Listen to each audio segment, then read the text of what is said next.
Home, House of Multiracial Evolution, a private club and restaurant, 18341 Van Dyke. Home provides a private space for meetings, parties, or repasts. Home also provides space for people of all racial backgrounds to come together and enjoy delicious food and support the great tradition of Detroit live jazz. For more information, call 313-753-5619.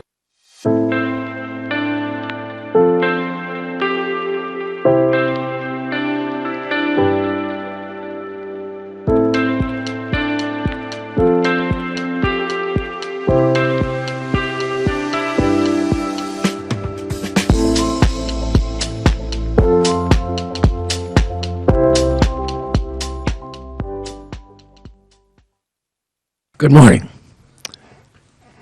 Welcome to Stage of Accountability. I'm Willie Stamps, your host for today. We're here at WHPR television station in Detroit, Highland Park, Michigan. We'd like to begin today by thanking those of you who responded in a positive way, and also those of you who responded in a negative way.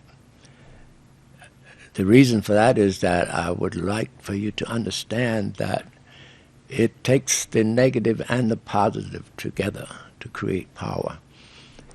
As it does in electricity, you have a negative and a positive.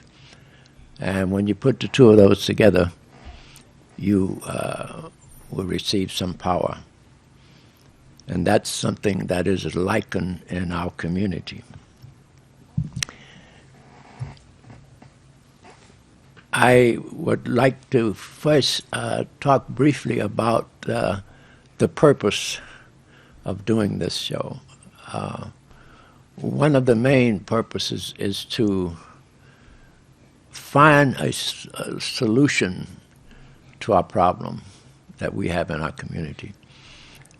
And we can do that, I think, by going back to one of the laws of the universe that I always use is the law of cause and effect. At that particular law, if you identify the cause, you can have a better chance of eliminating the effects. And it is my firm belief that there is a cause for the effects that we have in our community today. And it is because what we have or have not done, the results is staring us in our face. So one of my main purposes is to try and find a solution to this problem. And once we determine that we have found a cause, we can stop treating the effects that the cause have had. In my earlier days, my father taught me that when you have a problem, the best way to resolve the problem is to begin by accepting the responsibility of being 50% the cause and 50% of the problem is someone else. I'm simply saying that if you have a problem with someone, if you can accept 50% of the responsibility for the problem being yours and 50% being the other part, that is a good beginning to resolving the problem.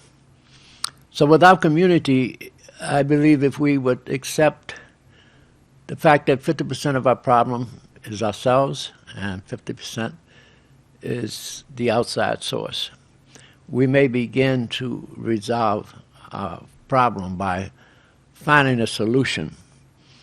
The solution that I believe in now would be to, as I said in my earlier show, is take the shadow of our experiences and let it be our light, and we may be able to see the cause of our problem and then begin to research and find a way to resolve a problem. I had the privilege of talking with my grandson over the weekend, and just recently, yesterday, spent an hour and a half on the phone with him. He happened to be the age of about 32. So I was reflecting on where my life was at the age of 32, and I found that as the older I got, the smarter my father got. By that I meant, as I lived through my life, I realized that the things my father was trying to teach me, I realized how smart he was. But it only came as the older I got. And with that being said, I also realized after talking to my grandson that the older I got now, the smarter he has become. Because from talking to him yesterday, he made me realize that one of our greatest problems we have in our community is communicating with our young people. They don't believe that the older people have any knowledge. They don't understand how knowledge transfer into wisdom. We need not have the knowledge of today, but we have the knowledge of yesterday. And that has transferred into wisdom. And if we could simply find a way to communicate the wisdom that we had from our experiences to the knowledge that our young people have, then we would be able to communicate. And later in our show, we will talk about GRID, G-R-I-D, Generation Reforming Individual Development. And that would be done by recognizing a common denominator that we have. And as my grandson said to me in the conversation, there's no new souls. We're just being entered into a body every so often. Without getting into how that's done, it made me realize that I wanted to make sure that the young people understand that I'm available to listen. And that's something that I realized that many people in my generations, over 80, over 50, do not want to listen to what the young people have to say. I want to emphasize that very strongly to the young people that below 50 and down to 20. I'm willing to listen and I'm willing to learn, and I simply want to pass on the wisdom that I have learned from the knowledge I have gained through my life experiences. And that's another main reason I wanted to share my life experiences with you, so that you may be able to see how I come to some conclusions in life that I have. GRID will be a process of bringing people together so we can figure out how we can disperse the wealth that we have received in our community. There needs to be a systematic way of dispersing the wealth that people of color like myself have generated. And we need to be able to do that in a systematic way where everyone will be able to receive what they need. Right now, there's a lot of good programs, and there's a lot of good people want to give back to our community. But there has not, in my opinion, been a systematic way of giving back where it would be distributed equally to those that need. And one of the reasons I've discovered is that when I say we live in a lie and the truth is perhaps killing us, as I discovered some time ago when I took in a grandchild of mine who happened to be growing up in a total different environment than I was familiar with, and I was chastising her one day about lying, and she looked at me and said, "Papa, we have to lie in order to survive." And I said, "Baby, I don't understand. Would you please explain that to me?" She says, "Well, in the household that I come from, when we sit down and fill out paperwork in order to get what we need from the government, we have to sometimes lie." And I hear my parents discussing the fact of what kind of lie we will have to tell in order to survive. And that made me really realize that perhaps that is true, that many people have to lie in order to survive.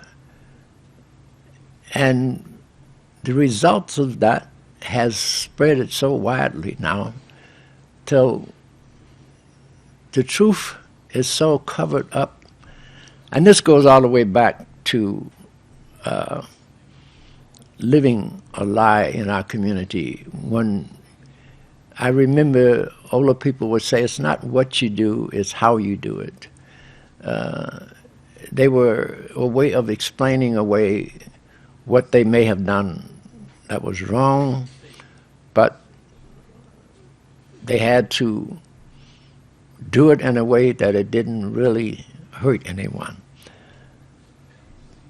But realizing that this was true, I began to imagine how difficult it must be for a young person knowing that in order to survive, they had to lie.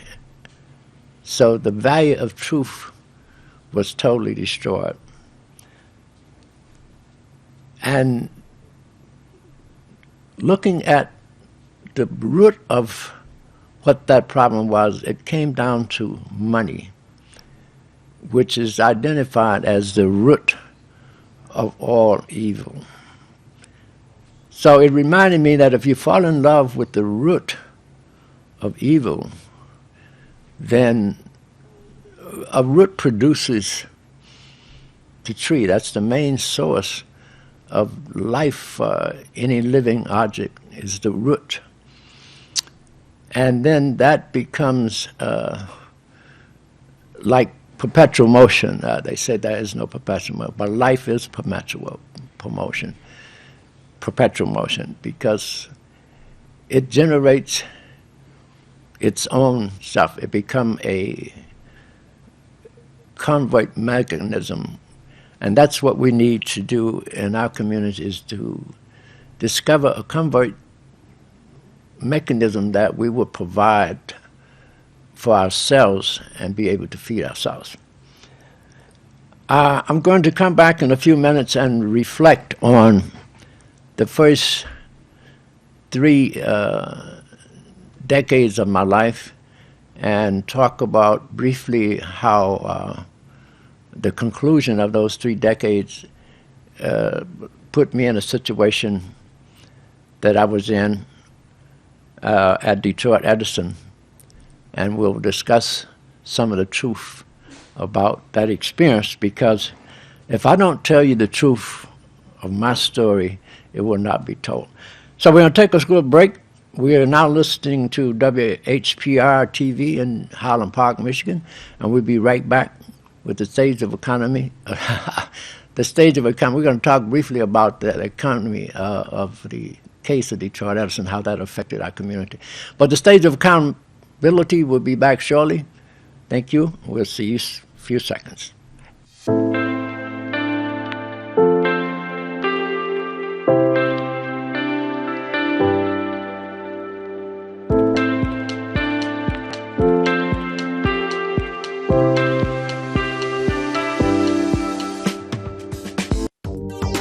Have you ever wanted your own TV show? Have you dreamed of showcasing your talent for the world to see? Well, now you can. Have your own TV show. You can have your own 30-minute show. Not only will you be seen in the Detroit area, but you can be viewed worldwide. For more information, call 313-868-6612. Visit our studios and receive a free TV interview to promote your business, church, or organization by appointment only. Justice for Mario Willis. Truth. Facts. Evidence. Matter. Log into justiceformariowillis.com. Read for yourself.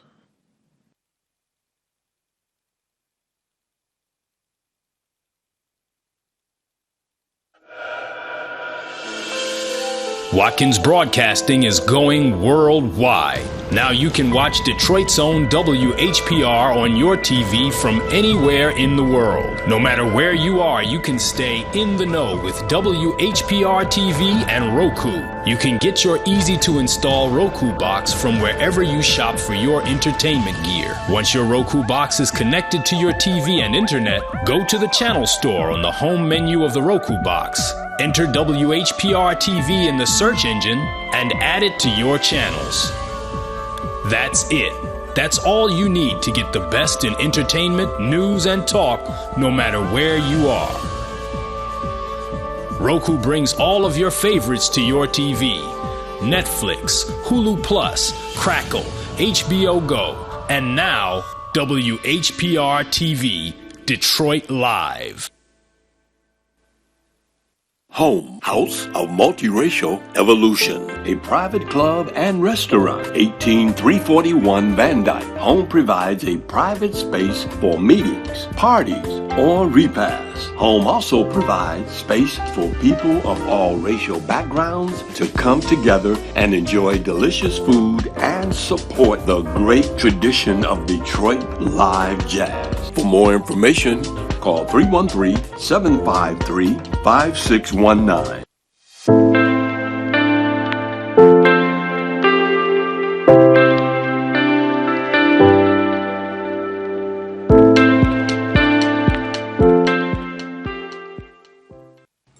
Welcome back to the stage of accountability.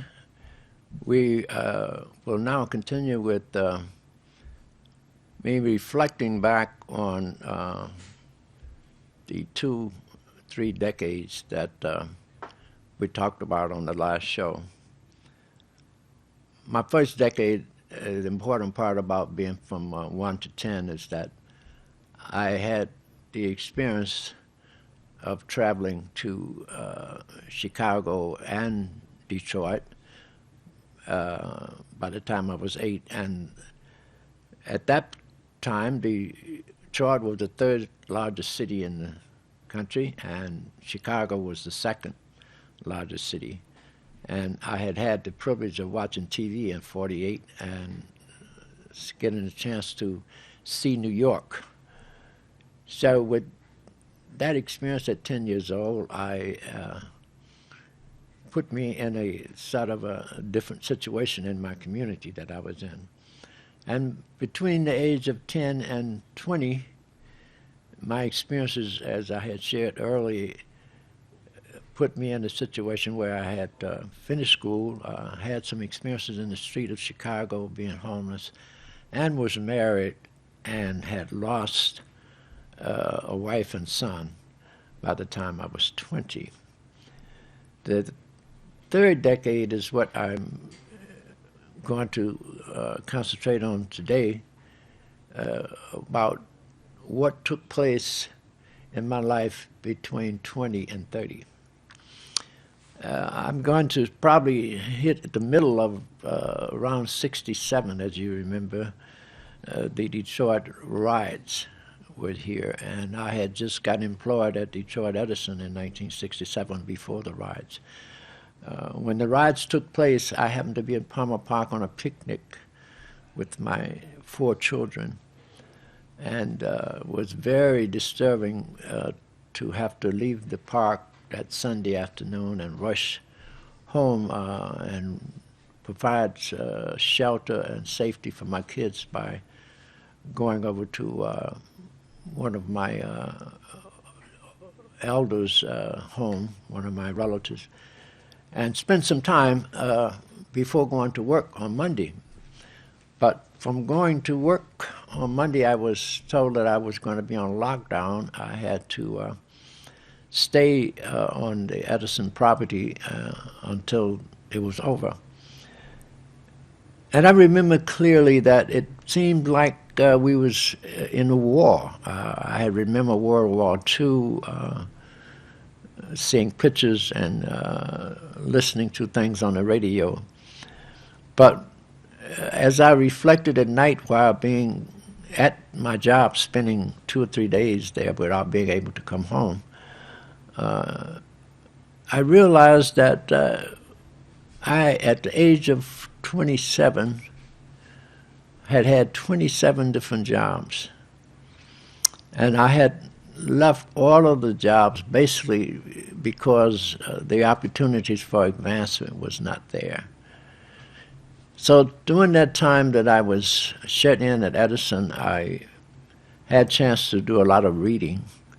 And one thing that I learned by reading the garbage, when I was as a janitor, I would always pick up the waste baskets and dump them. And for some reason, I had the experience of cleaning up classrooms.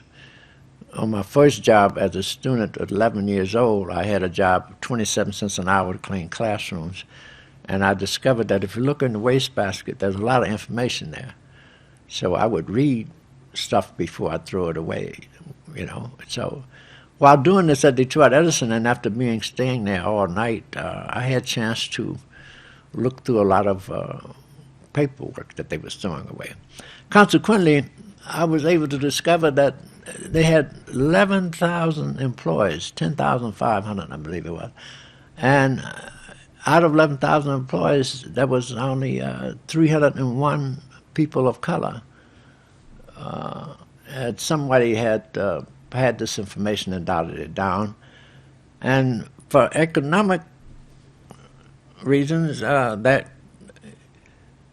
out of the 301 employees that was of my complexion, or my community, the average salary was under $500, which came to maybe $150,000 a week payroll, and the average salary for the others was a little under $800 for over 10,000 employees.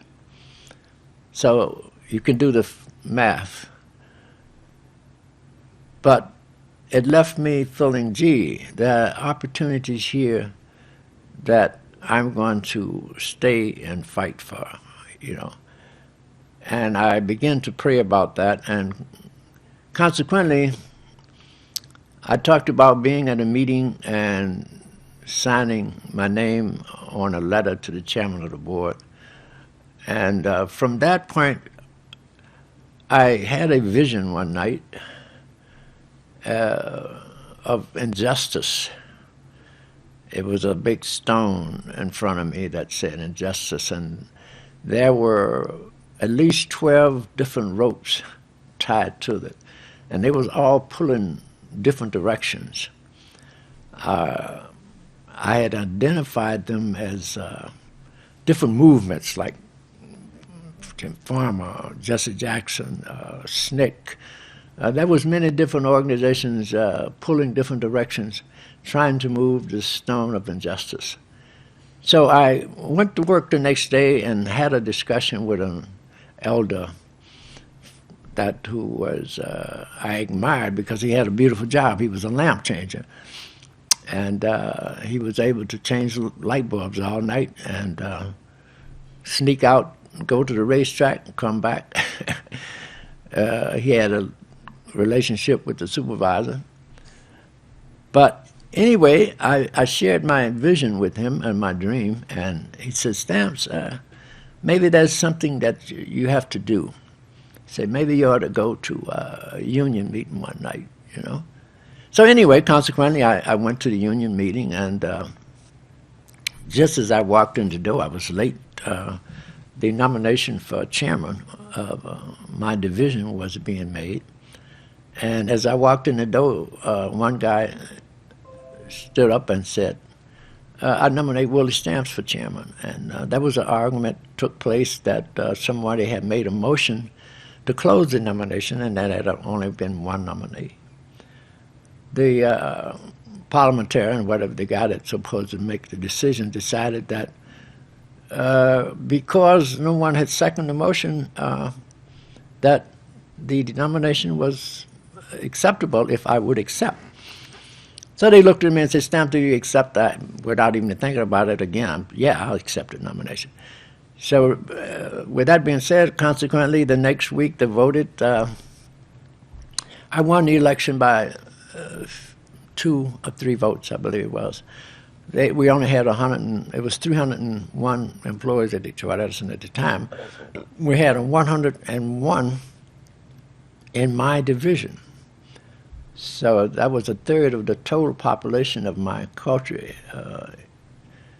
only having one division that I could possibly become chairman of, and I was elected chairman of Local 223,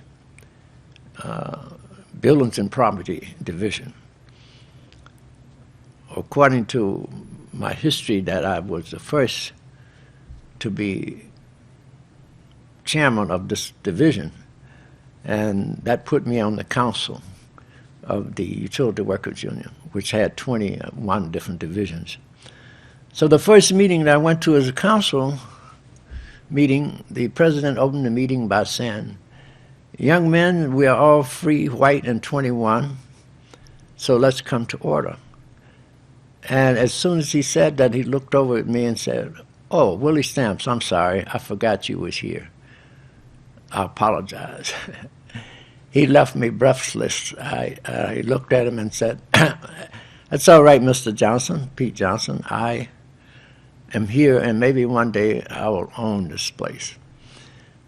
So with that flavor, I left and began to write letters to all of these 12 people, these 12 entities that I had identified in my vision.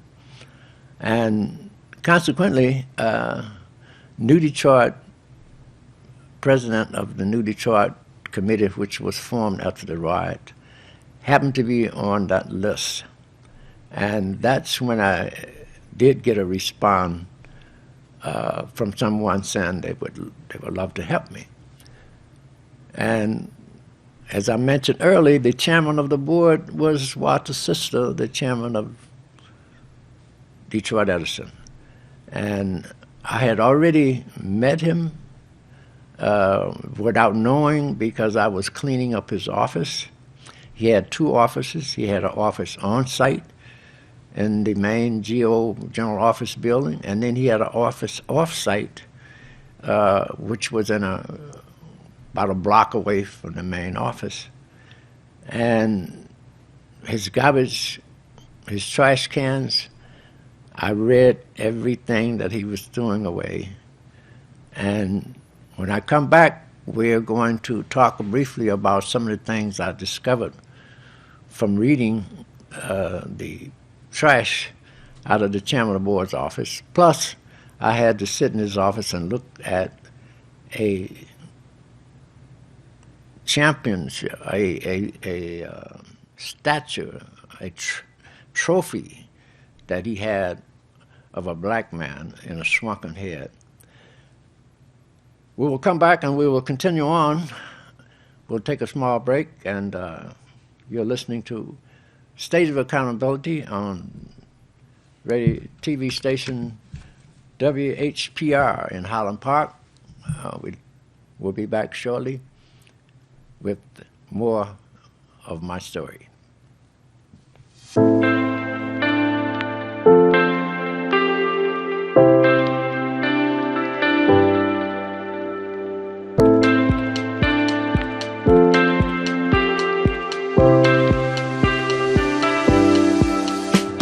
Home, house of Multiracial Evolution, a private club and restaurant, 18341 Van Dyke. Home provides a private space for meetings, parties, or repasts. Home also provides space for people of all racial backgrounds to come together and enjoy delicious food and support the great tradition of Detroit live jazz. For more information, call 313-753-5619. Muscles, joints, or feet tired, achy, or distressed?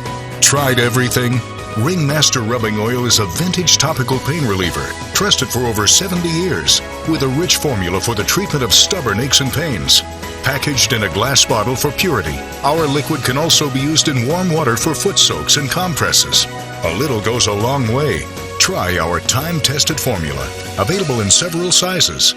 Make a donation to WHPR-TV and receive two 2-ounce bottles of Ringmaster Rubbing Oil for $25. Call 313-868-6612. Feel good about your future with tuition-free programs at Wayne County Community College District.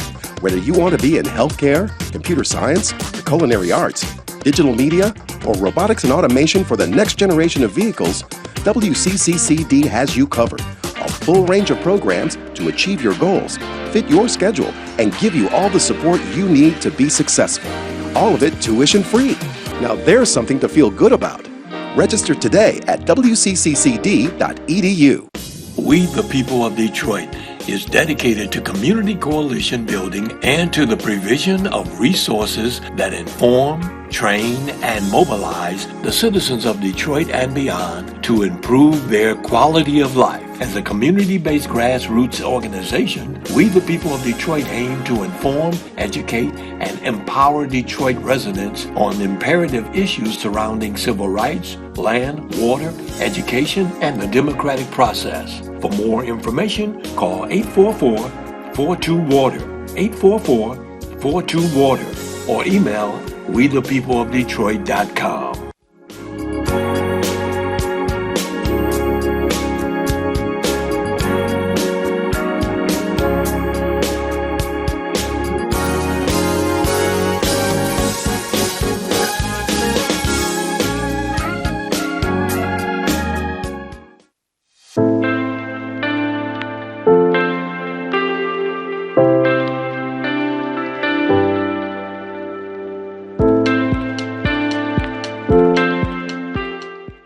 Welcome back to the Stage of Accountability here on WHPR. Your host, Willie Stamps. We're going to continue on by talking about my third and fourth decade of my life. I'm reminded of two favorite artists during that time, Curtis Mayfield. If you listen to some of his songs, you may understand the mood of the time. And great artist Marvin Gaye, when he said the song, What's Going On? There's no love here in this community anymore. And that's what I found in the process of my endeavor after getting involved and the struggle involved into a lawsuit which was filed in the 70s, I think, early part of the 70s. After filing the lawsuit, one thing that I discovered was my enemies didn't always look different to me. My greatest enemies turn out to be those look more like me. In other words, some of my greatest enemies would, after filing a lawsuit, was in my own community. For example, while my father was in Mississippi riding to NAACP meetings in the back of a truck with cotton sacks covered over him, because he had become the treasurer, secretary of treasurer of the local branch. And they had determined that when something burned in their community, they would burn something in the other folks' community. And I were here in Detroit trying to get the NAACP to assist me in suing Detroit Edison, and I couldn't even go in the office and use a copy machine to try and promote my little newspaper. That's one of the problems that I had to face. On the second hand, when I would go to the cafeteria to sit and eat, my own people wouldn't sit beside me and have lunch with me at break time. There was incidents where, after I became an apprentice electrician, where I would be riding in the truck, and I've had incidents where someone would scream and call me a N-I-G-G, nigger. And this one particular time I had this happen, I saw the white boy in the truck, and he looked at me and he pointed down. And there was a black guy who had called me that and bent over in the truck trying to pretend like he had made the white guy do it. But anyway, this was a situation that I had to deal with. And during the organizing of the lawsuit, at first, Detroit Edison had no legal department. So there happened to be a young lady who worked in the mail room who happened to be a cousin of my wife, who was a mail carrier, delivered mail up into the legal department. Somehow or another she had become involved with a attorney that worked there and had access to his mail, and all of the briefs and stuff that was filed on the lawsuit, I was able to get a copy of them and was able to respond accordingly. But the sad thing that happened about a year after that was that she was drowned at the Edison Boat Club. It became knowledge of mine that she had been drowned and she had been beaten before she was drowned. And this showed up on an autopsy report that I was able to see. But the company was able to suppress it, and we had to make a decision in the family with this knowledge of whether to accept a accidental death insurance policy or spend 10 years trying to fight and prove that she had been murdered. So with that decision been made, because she had 6 children, we decided to accept the insurance policy and move forward. But it gave me the true meaning of fear that I didn't realize that was there in what I was doing. I had been interviewed by Gil Maddox on the TV program on Channel 2. It was titled Profiles in Black. During the interview, at the end of the interview, Mr. Maddox looked me in the face and asked me, say, "Stamps, aren't you afraid?" And I had no idea what he meant by being afraid to tell the truth about what was going on in my community. But after the death of Elsie, I realized, gee, this is what Mr. Maddox was saying. These people are seriously about not being exposed. So that led me into a deep form of meditation, because now I am afraid. But I remember one thing my father had taught me, that it was okay to be afraid, because when you fear, your brain's setting in and perform in a different way. He would always tell me, if you in a situation where you're afraid, it's better to say there you go than to say here you lay. So it's okay to run. You have time to think about it. You can come back and deal with it later. So I did allow myself to become afraid, and for good reasons, because it was shortly after this that my son had received a telephone call saying that there was a threat on my life, a contract out on my life.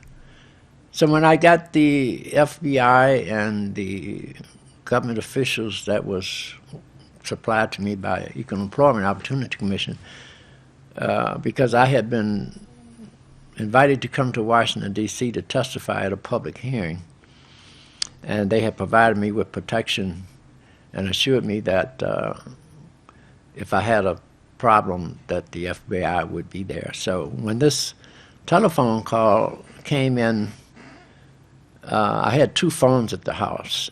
One was for my organization and one was for my personal use at the home.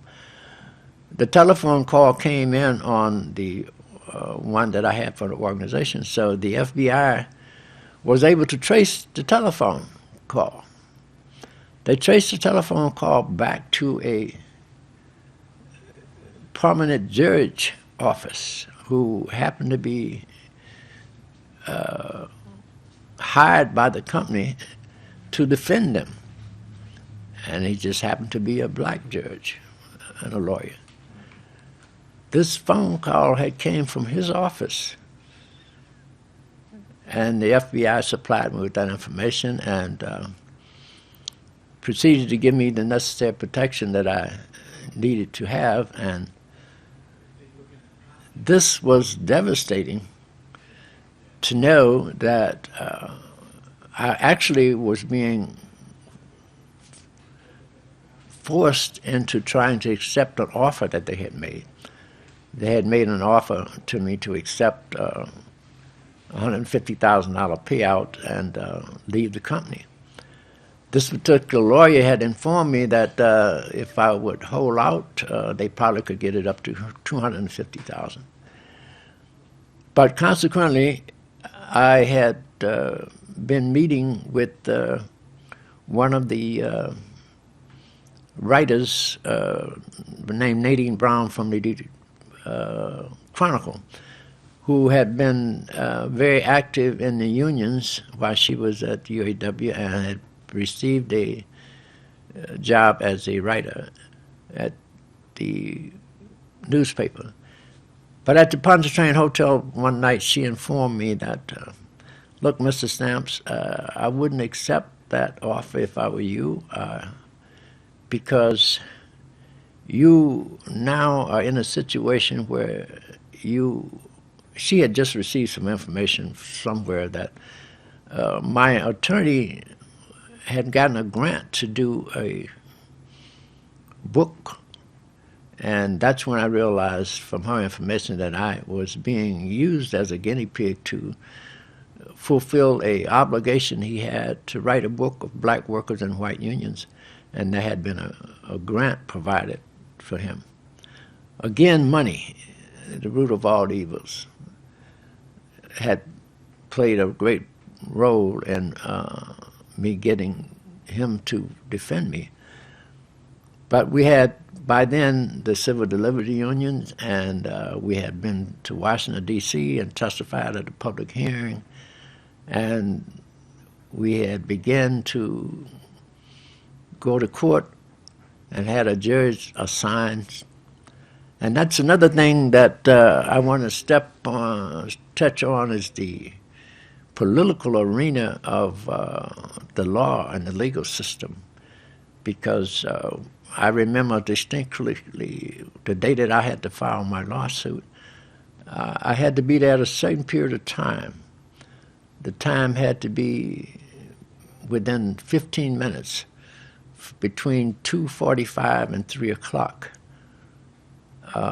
When I later questioned my attorney about why do I have to be there at a certain time, he said, because when you wake up in the morning knowing what tomorrow is going to be, it gives you a better position. We're going to take a break now, and I will be back shortly to wrap up today's program by talking a little bit about what happened between my age of 35 and 40 and how corporations defend themselves. Thank you. Be back shortly.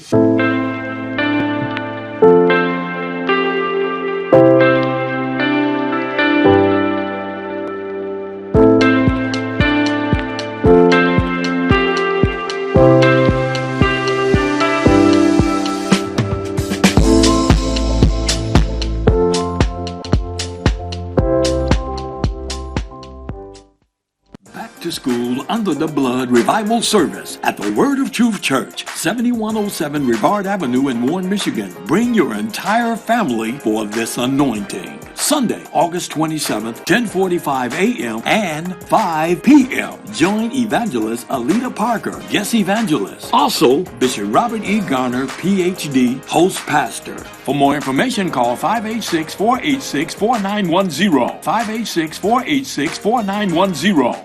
I'm Wayne County Treasurer Eric Sabri. We are living through unprecedented times. As a result, the Michigan Homeowner Assistance Fund was created. This fund, administered by the state of Michigan, is designed to help homeowners cope with pandemic-related hardships, such as delinquent property taxes. Residents may apply for up to $25,000 to help cover 2019, 2020, and 2021 tax years.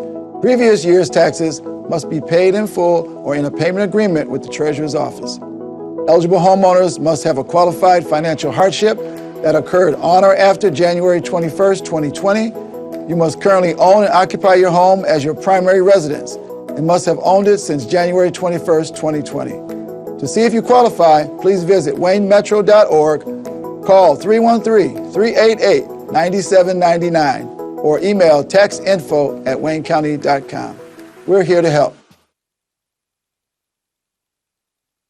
Home, House of Multiracial Evolution, a private club and restaurant, 18341 Van Dyke. Home provides a private space for meetings, parties, or repasts. Home also provides space for people of all racial backgrounds to come together and enjoy delicious food and support the great tradition of Detroit live jazz. For more information, call 313-753-5619.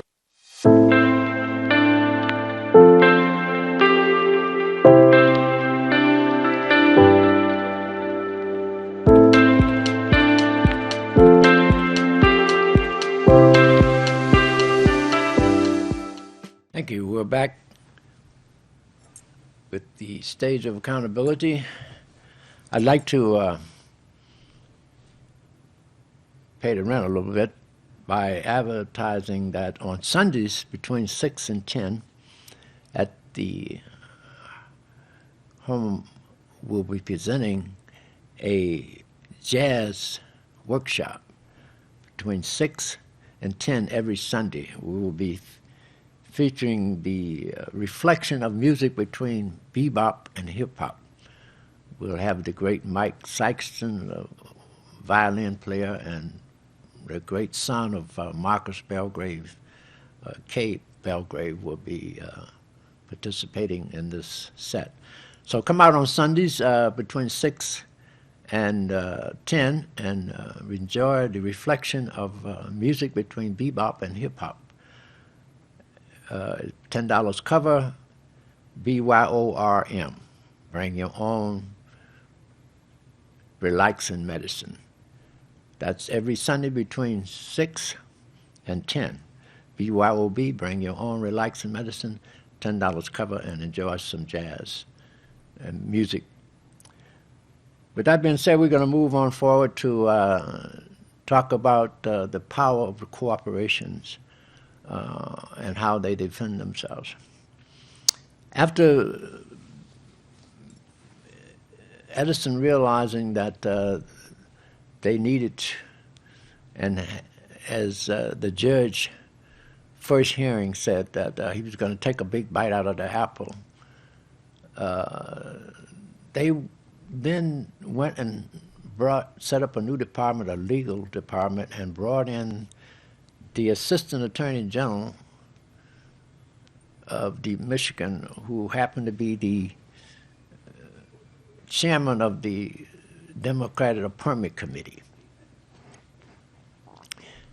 So he was able to organize a defense plan And one of them was they hired a full-time person to follow me and be with me and befriend me. This person happened to be a multiracial person, half Jew, half Negro. She befriended me and provided me with all kind of resources that at the time I thought, wow, this is too good to be true. God has really blessed me with a lot of help. But I was able then to secure a 503(1) tax-exempt license. I was able to receive a grant, which I did not have to repay. I was able to purchase a building that I had told the President of the Union that I would once own, which was 2757 Grand River, downtown, the old local 223 Union Hall. Not knowing at the time that this was intended to deter me from my activities, I just was unbelievable.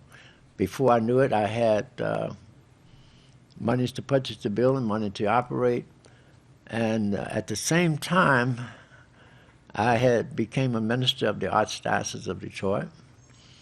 I was able to form another nonprofit organization called Community Interfaith Council, which was designed to try and save the Catholic churches in Detroit.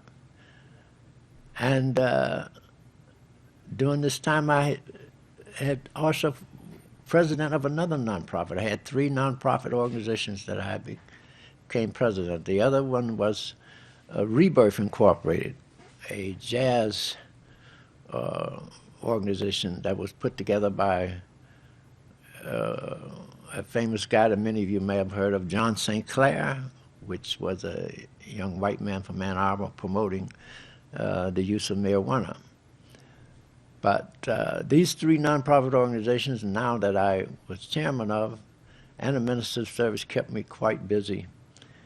But it did not deter me from my original goal at Detroit Edison. So I continued to go forward. This struggle lasted, I would say, approximately 12 years.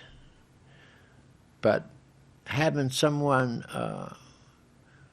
reporting back to the chairman of the board on every move I made was sort of unbelievable that the company would take those steps.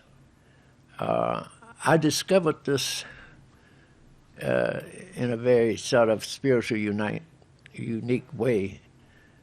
I was working for the American Friends by then as a community rep. And consequently, after meeting people in that organization, I was informed by one of them that this particular person was a double agent. This is something you read about in the movies, it's just unbelievable. But when I really realized that this was true, then I had to really depend on the footsteps in the sand, so to speak, because I had no knowledge of what the end of my journey might be. So consequently, I became sort of invisible in a sense of not having any directions of which way to go. It was a day-to-day basis. Because by 1975, I had gotten promotion into a job that was guaranteed to fail. They had figured out if they give me a promotion into a management job that I was not qualified for, I would not be able to survive. So by 1975, I was promoted into a job called property manager with a large budget of over $5 million. After being on the job within about 3 months, I realized that the job had been vacant 3 months before I got there. And consequently, I had to file a complaint because there was no training for me.